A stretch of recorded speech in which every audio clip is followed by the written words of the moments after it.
और आज हम बताने जा रहे हैं कि जो एयरफोर्स नॉन कम्बाटेंट, ठीक है, क्या मेडिकल होगा और क्या वो चीज़ें आप वहाँ पे फेस करेंगे, वो सारी चीज़ें आपको मिलेंगी। तो चलें स्टार्ट करते हैं। सबसे पहले defence medical, IF non combatant routine. सबसे पहले आपको रूटीन हेमोग्राम होगा जिसमें R B C count, W B C count और प्लेटलेट्स काउंट, ये तीनों चेकअप होती हैं जो रूटीन में होता है। यूरिन यूरिन का टेस्ट होगा आपका। यूरिन में आरई और एमई होता है। ये सामान्य जांच होती है रूटीन एग्जाम में, जैसे शुगर, प्रोटीन, इन्फेक्शन, ये कलर। और माइक्रोस्कोपिक एग्जामिनेशन में सैंपल को डिटेल में चेक किया जाता है, आरबीसी, डब्ल्यूसी, क्रिस्टल बैक्टीरिया। दूसरे नंबर पे आता है blood sugar fasting, post fasting, जो खाना खाने खाली पेट और एक खाने के बाद। Serum cholesterol, RFT, LFT, uric acid, creatine, ये सारी चीज़ें टेस्ट होंगी। रेडियो पे आपका एक्सरे भी होगा, रेडियोग्राफ चेस्ट का, पीए व्यू, इसमें भी ईसीजी होगा, आपके हार्ट की बीट पता करता है, हार्ट की साइज और हार्ट अटैक के चांस वगैरह क्या हैं, वो सारी चीज़ें पता करता है। डॉक्टर को अगर कुछ रिक्वायर्ड होगा, उसे लगता है कि नहीं यार और भी करना है, तो वो डॉक्टर आपको बोलेगा कि ये वाला टेस्ट करना ना, ये और ये। ईयर चेकिंग होगी। ईयर चेकिंग में क्या होगी? ईयर चेकिंग में आपको वैक्स, कान में जो गंदगी होती है, घूक बोलते हैं जिसे, और जिसे वैक्स इंग्लिश में बोलते हैं, ये चेक होगी। कृपया सफाई करवा के जाएं। फ्लैट फुट चेक होंगे, पैर, पानी, पानी फर्श में पानी डाल देंगे और फिर उससे बोलेंगे इस पे चलो। अगर पूरा चलने के बाद फिर सूखा होगा वहां पर, अगर पूरा पैर आपका दिखता है तो फ्लैट फीट में काउंट होंगे। नौकनी, अगर दोनों ये पैर हैं, ये घुटने हैं, ये दोनों अगर ऐसे जुड़ते हैं तो ये नौकनी होता है। वैसे सब में ऐसे होता है ज्यादातर। ओके। नेक्स्ट है आई चेकअप होते हैं। आई चेकअप की जो जो मापक होती है 6x6 में होती है। और यदि आप गिलास लगा के यदि आप गिलास लगाते हैं तो 6x9 होता है। हाँ, गिलास, यदि चश्मा लगाते हैं, चश्मा लगाने तो फिर साथ में लेके जाएं और डॉक्टर का प्रिस्क्रिप्शन जरूर लेके जाएं। अगर जो भी बच्चा चश्मा लगाता है तो वो चश्मा लेके जाना है, और डॉक्टर जो गवर्नमेंट डॉक्टर है या कोई एमबीबीएस एमडी है, उसका पर्चा भी ले जाना है, साइन किया हुआ, स्टाम्प लगा हुआ, कि ताकि वहाँ ये प्रूव हो जाए कि हाँ तुम्हें चश्मा किसी डॉक्टर ने, ऑथेंटिक डॉक्टर ने दिया है। कलर ब्लाइंडनेस, एक आपको किताब पढ़ाई जाएगी जिसमें कलर के बीच में दूसरा हल्के कलर से लिखा होगा, और उससे चेक किया जाता है। लाल को लाल दिखे, इसके मतलब आपके कलर के चेक किया जाता है। जैसे आपका कलर ब्लू, ब्लू से वो लिखा है वो आपको दिख नहीं रहा, तो कल मतलब रंग वर्णांतता होती है जो कलर ब्लाइंडनेस बोलते हैं, ये चेक होता है। आपके हाथ चेक होंगे, कहीं कोई नहीं टच तो नहीं हो रही है। पैर चेक होंगे, स्वेटिंग हैंड और फीट, मतलब आपके हथेली, हथेली और पाँव की गद्दियां, जो पाँव की जो होती हैं, उसमें पसीना ज्यादा तो नहीं आ रहा। ट्रिमर, ट्रेमर्स मतलब होता है हाथ दोनों ऐसे कर दिए जाएंगे और कहेंगे कि आप इसको सीधे रखो, हाथ पैरेलल टू ग्राउंड, और अगर हाथ कपने लगे तो ट्रेमर्स होता है। वेबिंग फिंगर, फिंगर का वेबिंग होना। फ्लैट फीट मैंने बता ही दिया। कॉर्न ऐसे हो जाते हैं, कॉर्न होते हैं छोटे छोटे, ये अगर हो गया तो ये मेडिकल में चेक होता है। क्रैक्ड हील, जो आपकी एड़ी हैं वो फटी ना हो, वो भी चेक होती हैं। स्पीच नर्वस, आप बोल कैसे पाते हो, कहीं नर्वस तो नहीं बोलते हो, हकलाते तो नहीं हो। स्टैमरिंग मतलब क्लियर स्पीच नहीं है। स्टैमरिंग मतलब क्लियर स्पीच, क्लियर होनी चाहिए। नर्वस टिक्स होगी। कोऑर्डिनेशन प्रॉब्लम है, कोऑर्डिनेट, ये चेक करने की बहुत बड़ी भूमिका है। तो डेंटल आपके, सबसे पहली बात है कि 14 पॉइंट होने चाहिए, ठीक है, आपके दांतों, ठीक। और टीथ जो है लाइन से हो, अलाइनमेंट हो। गम मीन्स मसूड़े आपके हेल्दी हो, स्वस्थ हो, कोई पसस ना पड़ा हो। टीथ कोई मिस ना हो, मिसिंग टीथ में ये प्रॉब्लम आ जाएगी, इसलिए टीथ मिस ना हो तो लगवा लेना। बात करें हम गले की, गले में, नोज, नाक और गले में इन्फेक्शन ना हो कोई, और साइनस ना हो ना नोज में।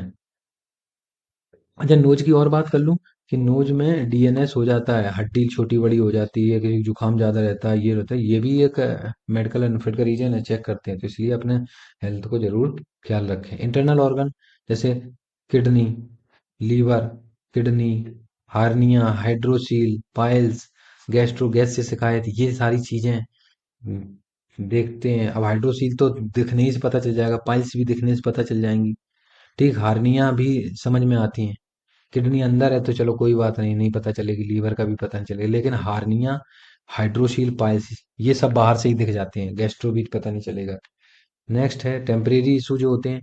क्या क्या टेम्परेरी इशू होते हैं जो मेडिकल में आपको बताते हैं, जैसे डेंटल, जैसे आपकी कैविटी लगी है, ठीक है, तो आपको बाहर निकाल देंगे, कह देंगे कि टाइम दे देंगे, सही करा के आओ, तो इसलिए पहले से सही करा के जाओ ना कैविटी। ओके, फिलिंग करा के जाओ बढ़िया। कैप अगर लगनी हो तो कैप लगवा के जाओ दांत, दांत में। ओवरवेट, अगर आप ओवरवेट हैं, बोल देंगे भैया 45 डेज या इतने दिन है, आप 5 किलो, 10 किलो, जो भी ओवरवेट है वो कम करके आओ। तो ओवरवेट पहले से करके आओ ना कम। मैं आपको चार्ट दे दूंगा एक, आपकी हाइट के अकॉर्डिंग चार्ट रहेगा, वो मैं शॉर्ट में अपलोड करता रहूंगा सबको, ताकि आपको पता चल जाए, ठीक है।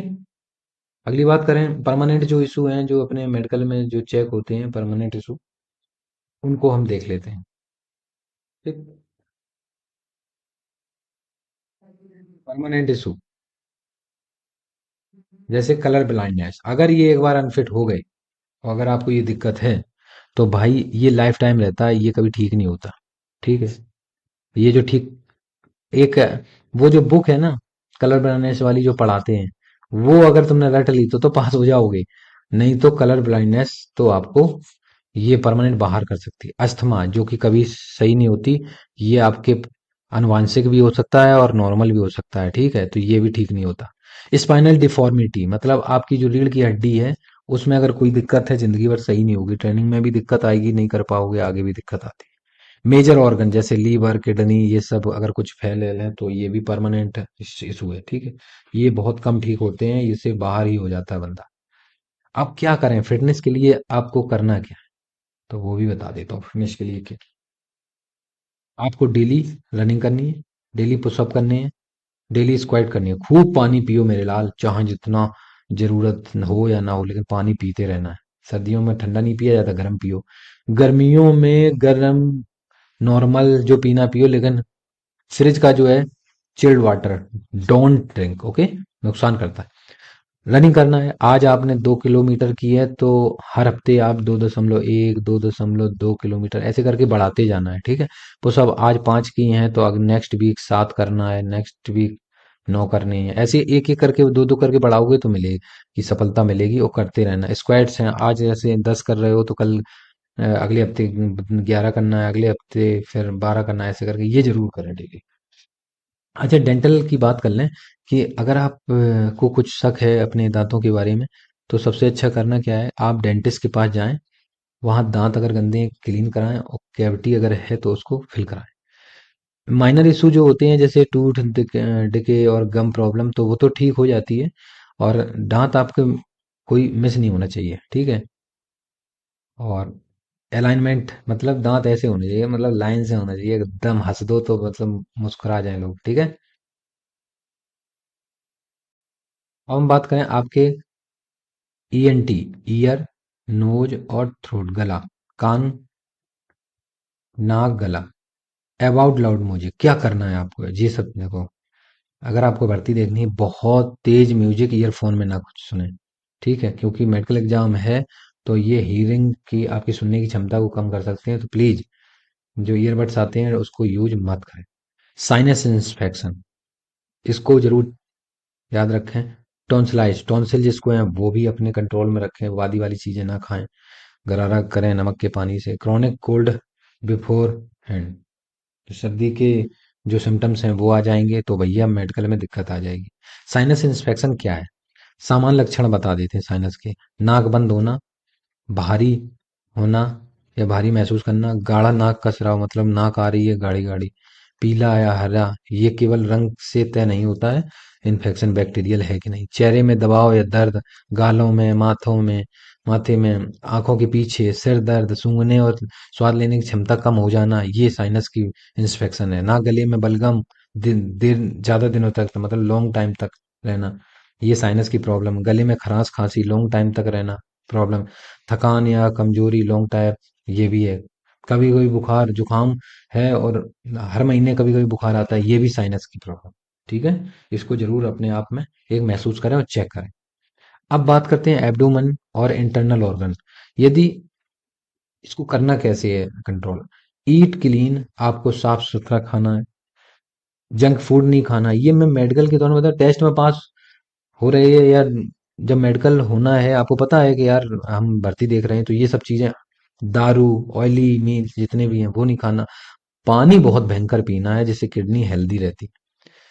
ठीक, कभी आपको हार्निया थी या पाइल्स थी, बवासीर था, तो आप, अगर है या था, तो डॉक्टर से कंसल्ट करें। नहीं तो अगर आप वाटर पी रहे हैं ना, पानी, मतलब 4 लीटर पी रहे हो पानी एक दिन में, तो भाई पाइल्स हो ही नहीं सकती। ठीक है, अगर बात करें कैंडिडेट, देखो, अगर वहां पे जब मेडिकल के लिए जा रहे हो ना, वो किसी भी सेंटर में, 2 दिन भी लग सकते हैं, 3 दिन भी, और एक दिन भी लग सकता है। ठीक है, पूरा खर्चा स्वयं का होगा, सेल्फ एक्सपेंस, रहना खाना पीना। ठीक है, सरकार नहीं देगी इस चीज के लिए।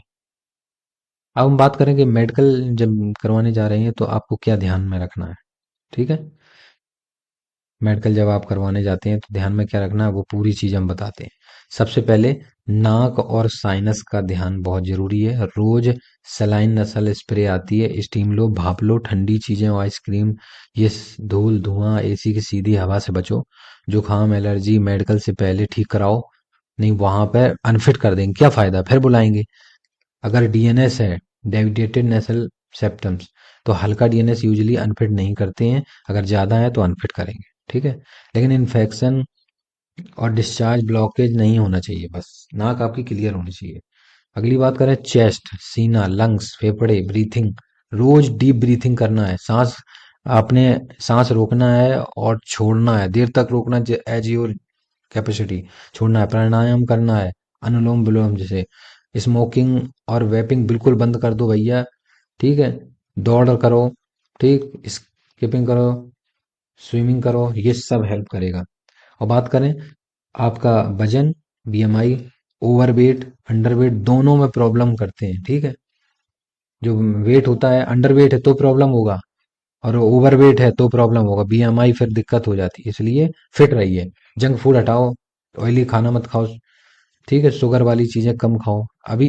फिर उसके जब हो जाओ ना भर्ती, तब खूब जिम करो, एक्सरसाइज करो दबा के, और चाहे कुछ तक खाओ। कैसे अपनी स्किन की हिफाजत करोगे, कान, आँख की केयर। स्किन इंस्पेक्शन हो गया तो आपको अनफिट कर देंगे, फंगल है स्किन में तो कर देंगे, वाइट वाइट दाग है तो कर देंगे।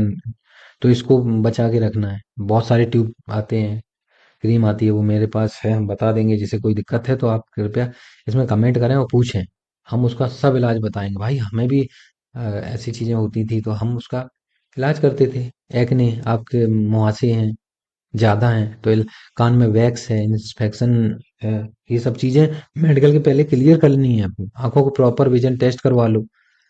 ठीक है, मैं एक अभी एक वीडियो डालूंगा ऐसा, जो आंखों के विजन को घर पे कैसे टेस्ट कर सकते हैं। ठीक है, चश्मे वाले अपना चश्मा डॉक्टर, सरकारी डॉक्टर या किसी एमबीबीएस डॉक्टर से जरूर बनवाएं। वहाँ बिना प्रिस्क्रिप्शन के ना जाएं यदि चश्मा लगाते हैं। चश्मे वाले की बताइए 6/9 होने चाहिए, और बिना चश्मे वालों को 6/6। चश्मा वाला अगर चश्मा लगाता है तो प्रिस्क्रिप्शन डॉक्टर से साइन होना चाहिए, सिविल डॉक्टर से, और वो लेके जाएं।